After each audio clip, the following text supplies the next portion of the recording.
Hello friends, இன்றைக்கு இந்த வீடியோவில் பிஎம் கிசான் சம்மன் நிதி தொகையானது 20வது தவணையை பெற ஒரு முக்கியமான சேஞ்சஸ் சொல்லியிருக்காங்க. இதை செய்தால் மட்டுமே உங்களுக்கு கிடைக்கும் அப்படின்னு சொல்லியிருக்காங்க. அது என்னென்ன அப்படிங்கிறத இந்த வீடியோவில் டீட்டெயில்டாக பார்க்கலாம்.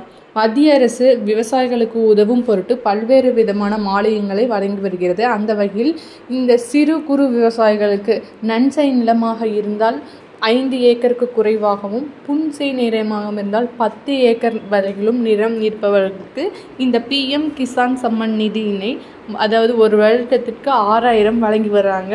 இது 3 தவணைகளாக 4 மாதங்களுக்கு ஒரு முறை நேரடியாக விவசாயிகளின் வங்கி கணக்கிலேயே செலுத்தப்படுகிறது. இதுவரை 19 தவணைகள் வழங்கப்பட்ட நிலையில் இப்போது 20வது தவணையும் வழங்க போகிறாங்க. அதை பெறுவதற்கு ஒரு சில கண்டிஷன்ஸும் போட்டிருக்காங்க. இதில் யாராவதுக்கு 18 and 19வது தவணை கிடைக்காம இருந்துச்சு அப்படின்னா அதுக்கு முக்கியமான காரணம் என்னென்னா, நீங்கள் இகேஒய்சி அப்டேட் பண்ணால்தான். அது என்ன அப்படிங்கிறது வெரிஃபை பண்ணி நீங்கள் இகேஒய்சி அப்டேட் பண்ணிட்டீங்க அப்படின்னா 20வது தவணை வரும்போது அந்த தவணையும் சேர்த்து உங்களுக்கு கிரெடிட் பண்ணிடுவாங்க. இந்த 20வது தவணையானது ஜூன் மாதத்தில் அனைவருக்குமே வழங்கப்பட்டு விடும் அப்படின்னு எதிர்பார்க்கப்படுகிறது. இது தொடர்பாக உங்களுக்கு ஏதாவது டவுட்ஸ் இருந்தால் கமெண்ட்ஸில் லீவ் பண்ணுங்கள்.